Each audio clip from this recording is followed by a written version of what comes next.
won't import again the seeds.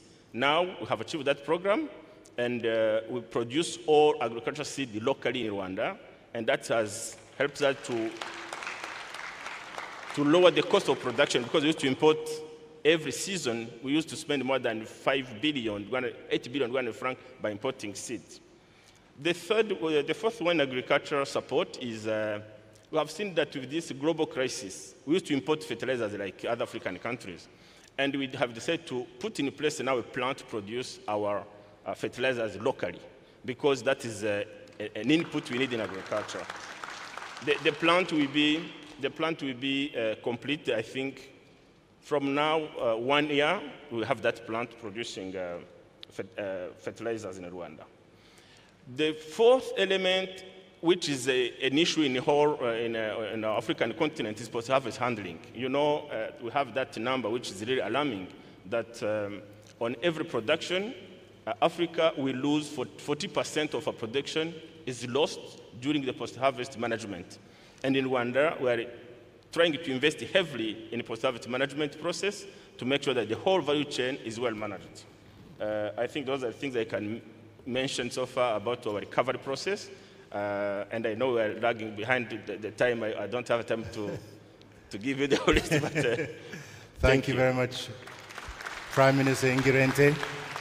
We're going to come next to President Samia Hassan, who is the first woman Vice President of Tanzania, the first woman President also of Tanzania, and you're very well familiar with challenges, having come to office as President during a time of national crisis.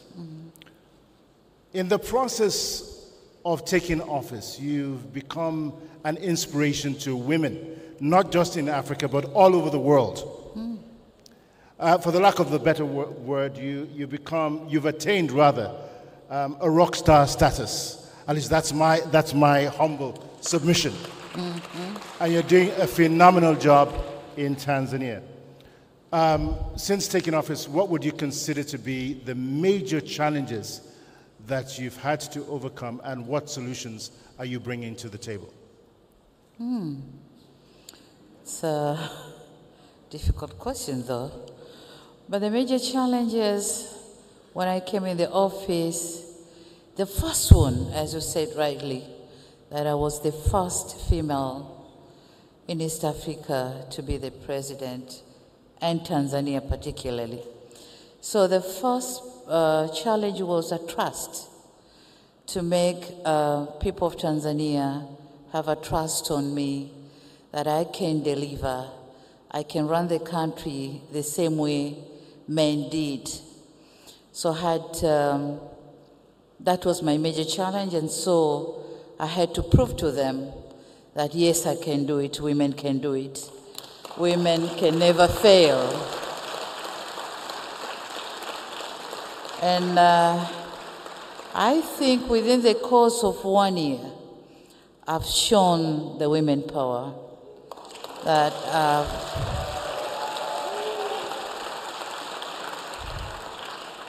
I led the country in the same way men did, and in some circumstances more than they did. So, but then the second challenge was I came in the office when the whole world was grappling with COVID-19 pandemic. And of course, the economic situation worldwide wasn't good. In my country, the economy fell from 6.8 growth to 4%. So I had a challenging task of improving the economy. And as we are speaking, we have been able to grow to 5.2% this year. So my expectation is to go back to 6.87 by 2025. And the third was, as the economy went down, then my question in head was, where should I start? But then I'm very thankful to the multilateral organization, to the banks, specifically African Development Bank. They supported Tanzania heavily. They supported us in infrastructure development. Tanzania is well connected to the neighboring countries. The regions and districts of Tanzania are well connected by beautiful roads. But then they are supporting us on construction of the airports and aviation sector.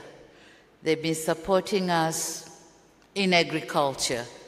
So with the support from AFDB and other multilateral organizations, I've done well. Actually, due to COVID-19, IMF gave us some money as a bailout, economic bailout from the COVID-19 pandemic.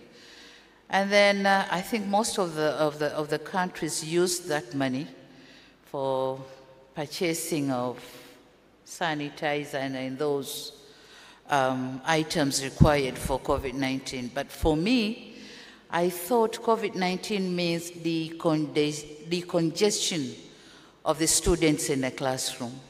Our classrooms had 100 to 120 pupils in one classroom. So I've been able to decongest them, and now I'm having 45 to 50 in one classroom. But then I thought COVID means availability of water. So I've taken that money and used them for supplying clean and safe water to most part of my country. And when I came in, the availability of water was about 72%, and I've moved to around close to 80%. And I'm expecting by 2025 I'll be 95 in urban areas and 85 in villages. So, but then I've also used that money for health, because COVID means starting treating people at the level of villages. So I've constructed about 350 health centers using that money, plus equipments, modern equipments, to the district and village levels. So I've done something which has never been done before. But my thanks to the African Development Bank, and I congratulate them for turning 50. And they say voices and stories. The voices have to be raised, I think, and stories to be told. So I'm telling the story about FDB. But then telling the stories and raising our voices wouldn't be enough. We have to raise our voice, asking the multilateral financiers to allow FDB to access to SDRs, because those are going to benefit Africa. We'll be close to get fund from our own bank for our own development. But then I was thinking that most global programs and plans should go in line with what we Africans are planning. And so through our own banks, funds have to be given to our own banks so that we can benefit from that. Yeah, thank you very much. President Samia Suluhu Hassan, thank you very, very much. Creativity, innovation on display. We do have a panelist who has joined us virtually all the way from the Comoros. I'm trusting that we will not have a technical hitch and that we'll be able to go directly to the Comoros even as we speak. So we will go right now to His Excellency Azali Assoumani, the President of the Union of the Comoros. Are you with us, sir? Tout à fait, je suis là avec vous. Et merci de m'avoir donné la parole. Et mon cher frère, If you could just hold on a second, Your Excellency. I'm glad that you can.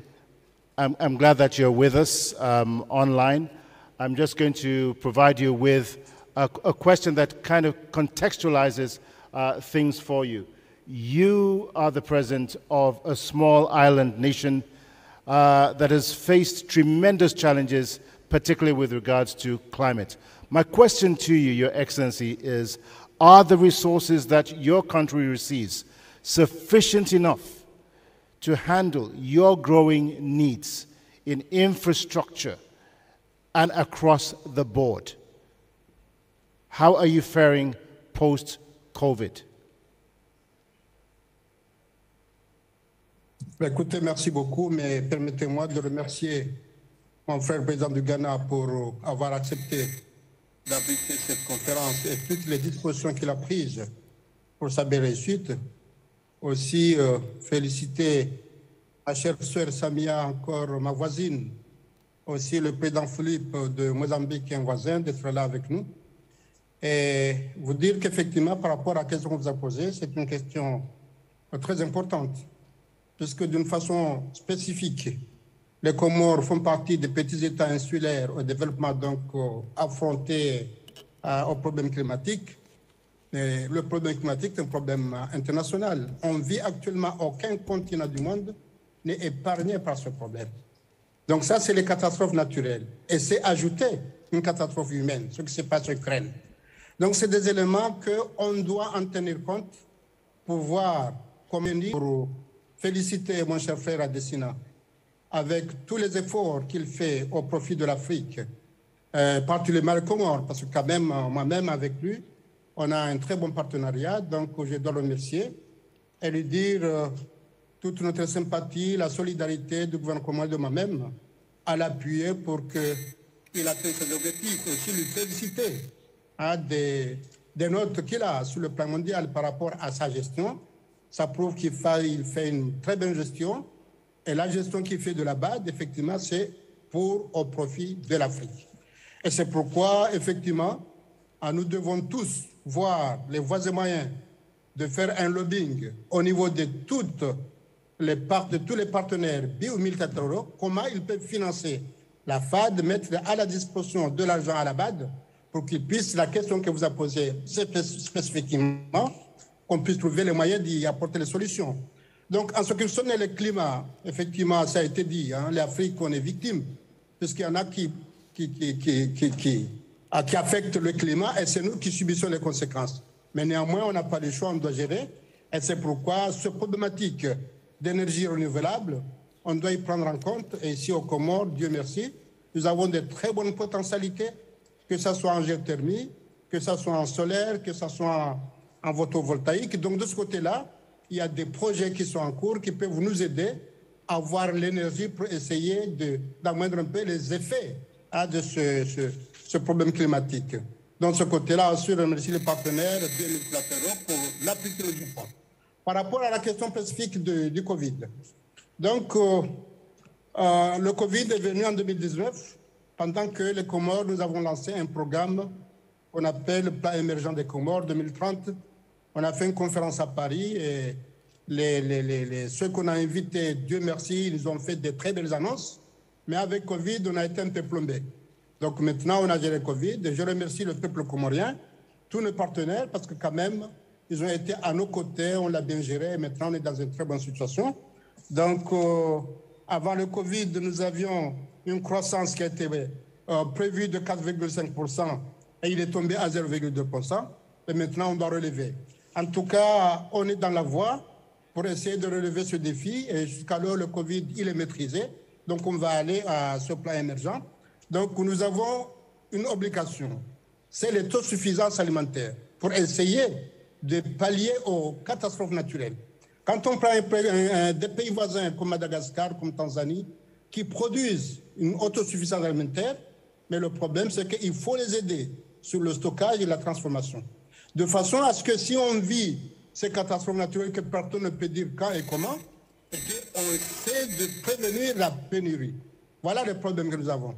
Donc les Comores, malgré la petitesse du territoire, mais nous, on a un climat qui peut nous apporter avoir une autosuffisance alimentaire, mais surtout nous avons des produits de rente qu'on voudrait demander à ce que les entrepreneurs viennent ici les transformer.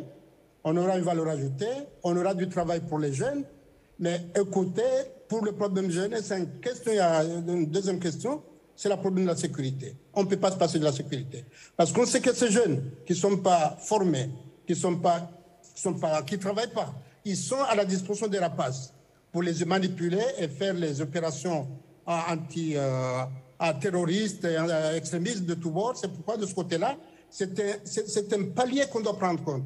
Donc, effectivement, nous avons géré le Covid.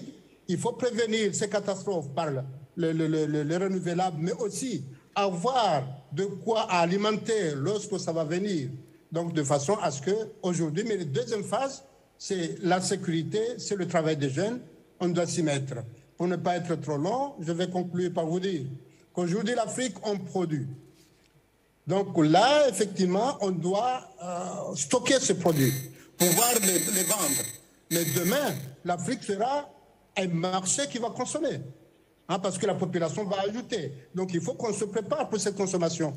Une consommation locale qu'on va produire ici, et pour cas aussi un import pour consommer. Donc de ce côté-là, on doit se préparer. Et je pense que nous avons les moyens, nous avons les moyens propres, nous avons les appuis, que ce soit biomultilatéraux, mais surtout encore, j'ai un appel à ce qu'on appuie notre frère à destination pour qu'il ait le maximum, qu'il ait le maximum qu'il faut pour nous aider, parce que son aide, il est pratique et concrète et on voit les résultats. Donc là, nous avons beaucoup de partenaires, effectivement, la Belgique, que ce soit la FMI, la Banque mondiale, l'Union européenne nous aide, mais quand même l'Afrique, comme là-bas est à côté de nous, c'est beaucoup plus facile de travailler, la preuve est là.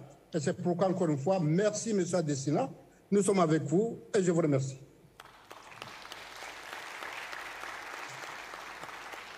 Thank you very much, President Azali Assoumani, again for the endorsement. The investor pitch there, tremendous potential in food and renewable energy.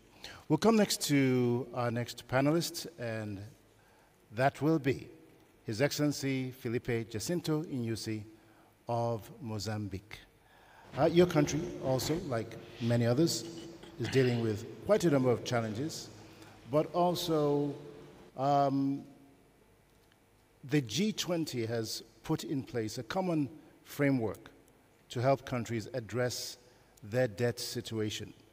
Mr. President, what is your country doing to address Mozambique's debt challenges in the light of some of the challenges that we're dealing with on a continental basis and globally?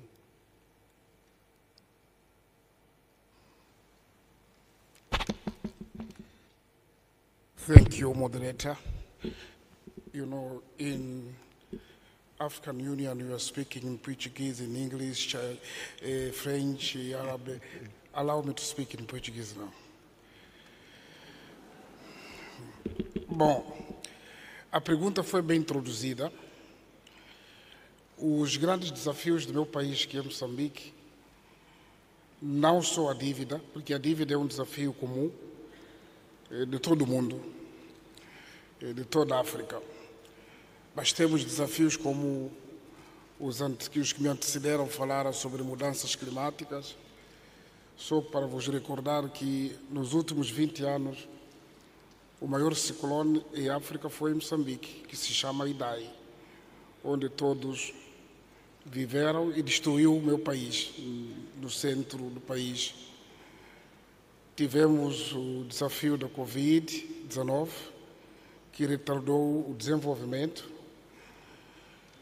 Agora estamos com o desafio do terrorismo, que está a destruir uma parte do meu país, que é um conflito, que é um desafio enorme. Mas também temos a questão da transição de energia, que parecendo que é pequeno, mas é um problema que pode, sobremaneira, não ser bem tratado, dificultar o crescimento dos países, sobretudo os países em desenvolvimento, com novos horizontes, novas esperanças. Não quis falar aqui dos desafios resultantes da guerra da Ucrânia com a Rússia. Mas, concretamente, o que está a falar sobre as dívidas, primeiro, a dívida, a melhor forma de combater a dívida é não contrair muitas dívidas. Porque não é possível viver sem dívidas, porque não conheço nenhum país no mundo que não tenha isso. Mas o melhor elemento, como estou a dizer, é não contrair muitas dívidas. E contrair dívidas corretamente, se for necessário, de uma forma racional. E quando que um país não contrai muitas dívidas? Não contrai muitas dívidas quando aumenta a sua produção, quando aumenta as suas exportações e importa menos. Não contrai dívidas quando tem a disciplina financeira. Tanto tem que haver maior transparência, mas também os processos fiscais, a macroeconomia como é gerida por si só. Esse vai ditar com que as dívidas não sejam contraídas de forma irracional. Portanto, nós embarcamos nessa batalha.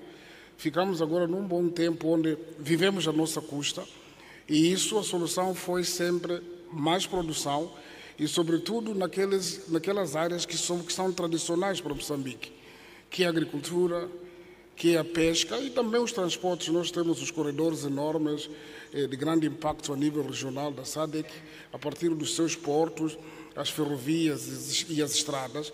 Então é preciso aumentar também ou capacitar e qualificar essas infraestruturas.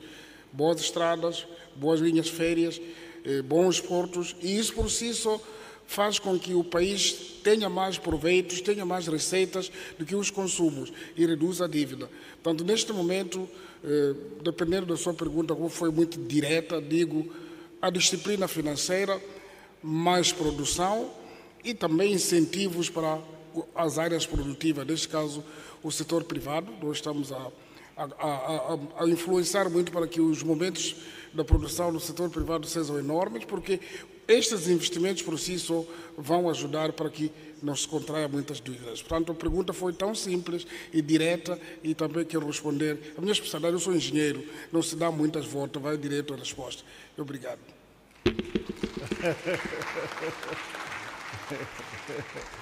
Thank you very much, President Nyusi. And even while we talk about that, we want to congratulate you also on the tremendous investments. You talked about investments and the fiscal discipline.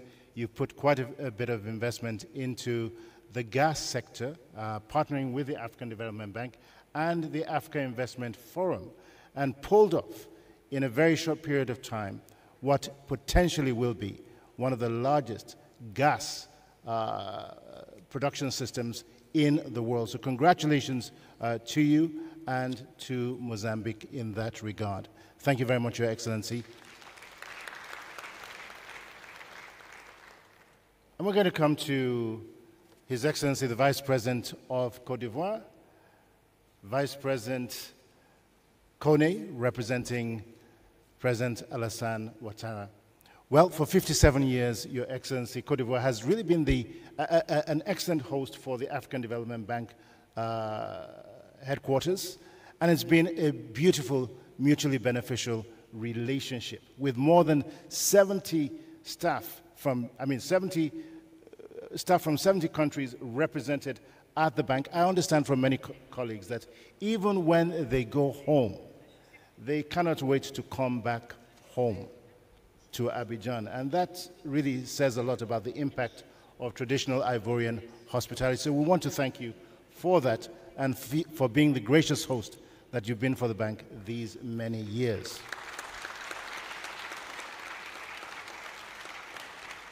Just as it was with Rwanda, so it was with Ivory Coast pre-COVID. You had a GDP growth of about 6.4%. Again, that has taken a hit in the last 2 years. What is it that your government is putting in place to help your country recover?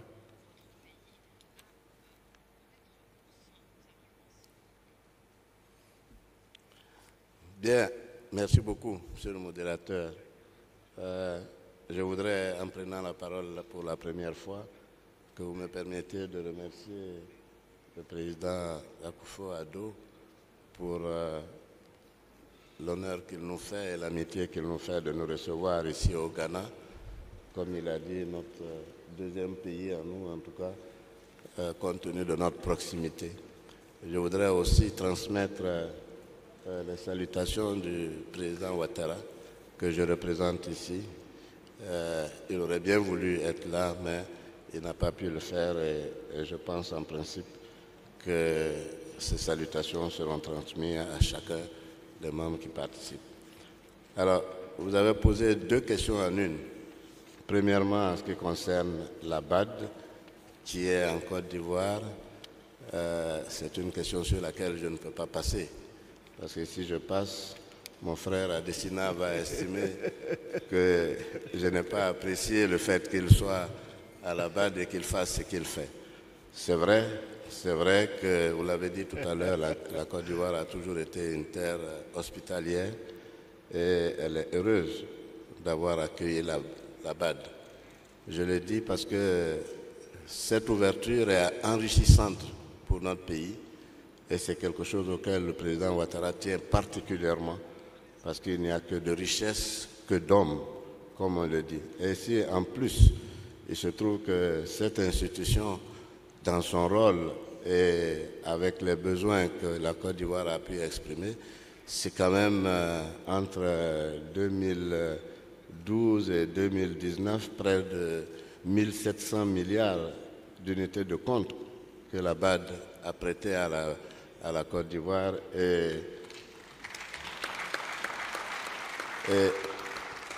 cela a permis de renforcer de façon importante l'infrastructure dans ce pays.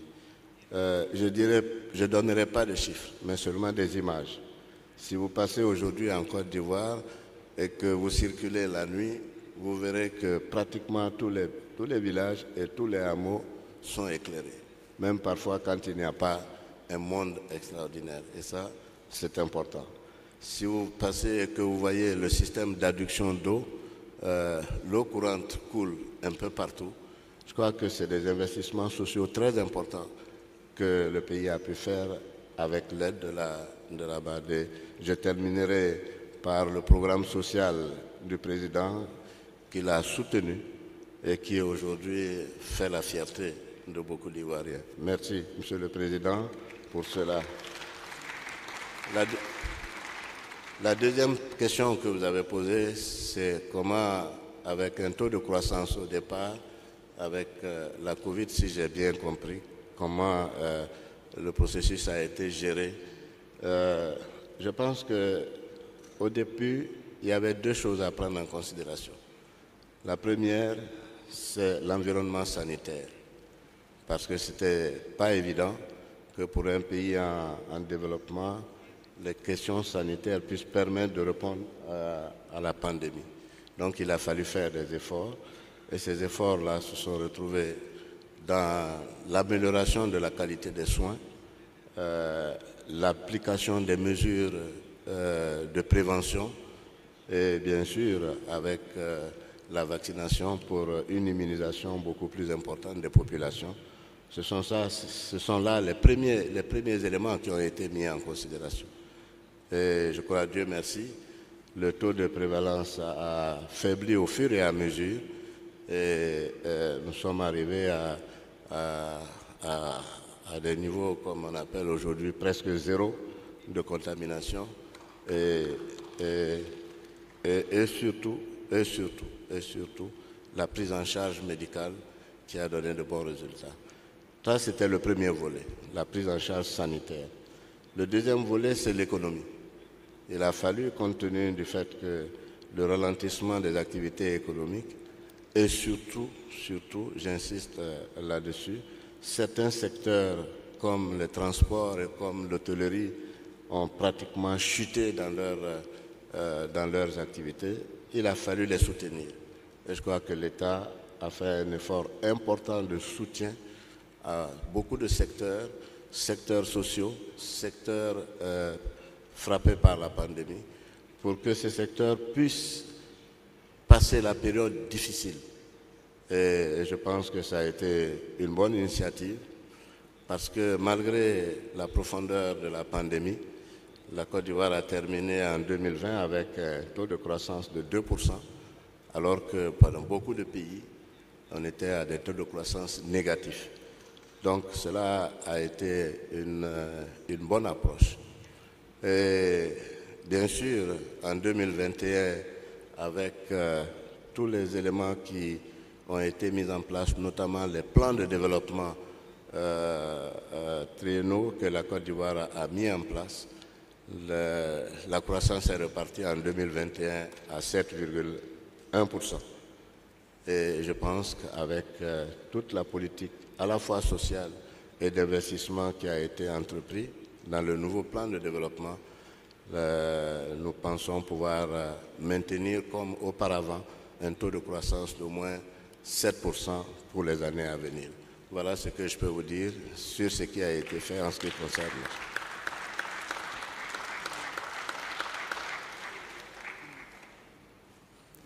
Thank you very much, Vice President Kone. Very much appreciated.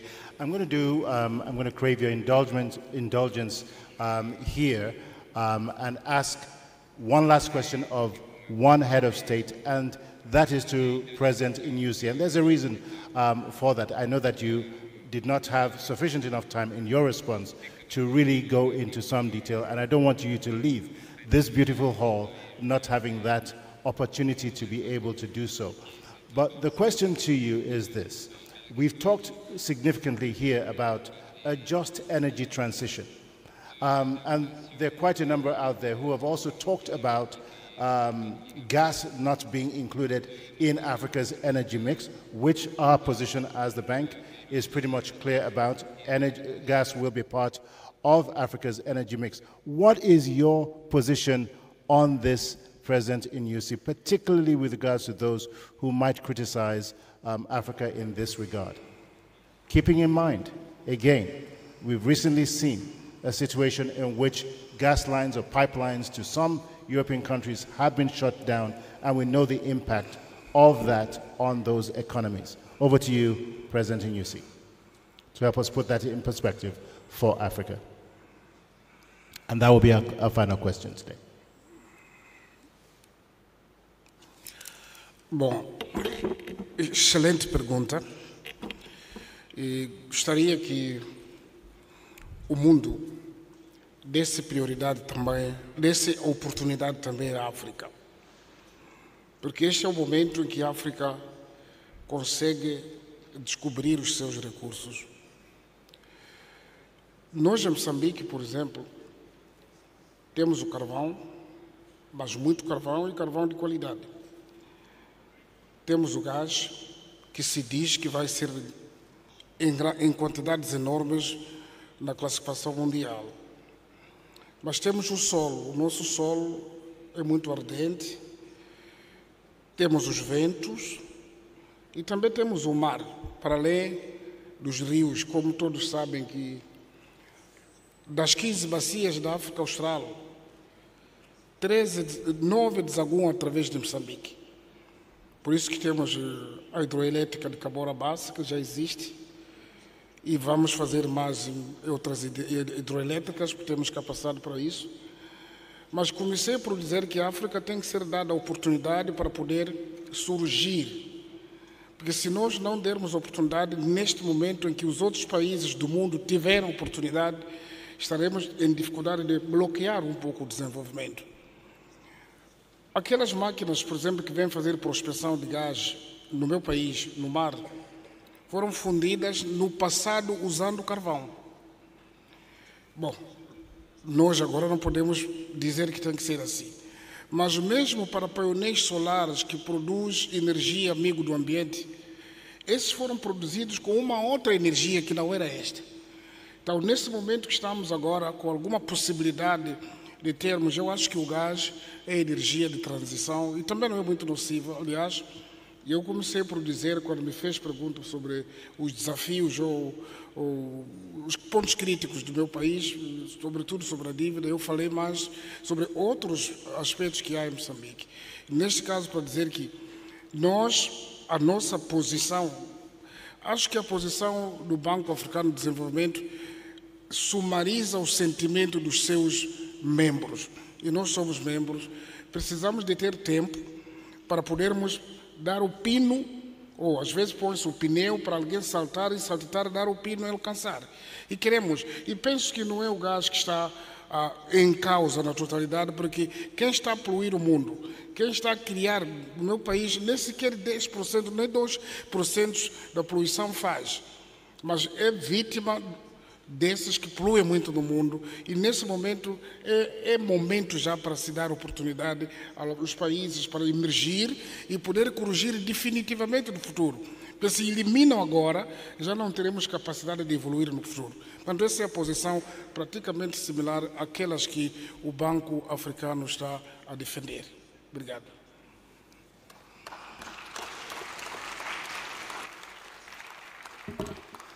Thank you very much, President Nyusi, and that brings us to the close of this presidential dialogue. I'm going to use this opportunity to say a very big thank you to our panelists, President Nana Akufo-Addo, President Felipe Jacinto Nyusi, His Excellency Azali Assoumani of the Union of Comoros,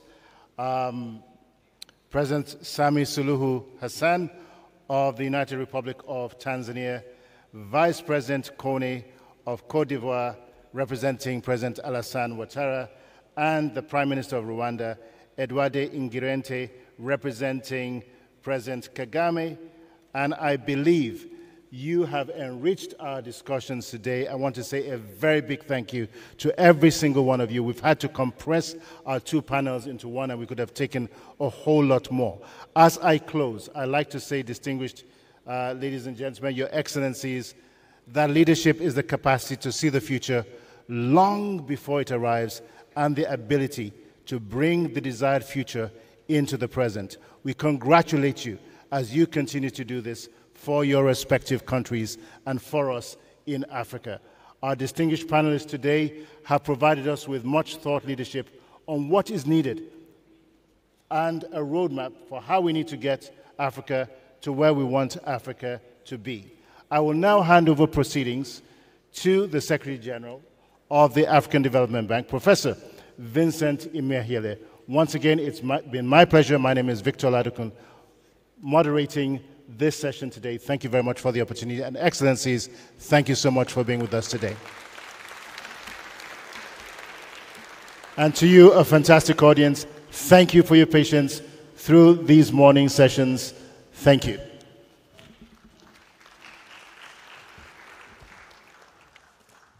Thank you, Victor, for that warm moderation of the panel. Excellencies, it's time for the family photographs.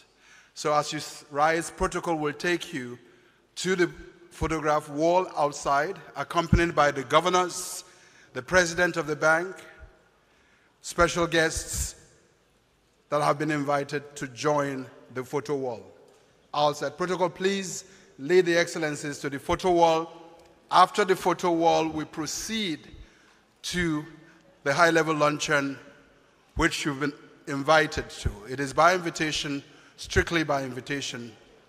Please take the Excellencies to the photo wall now so that the pictures can be taken. Governors, please also proceed to the photo wall so that you can have your regular family picture. Thank you very much.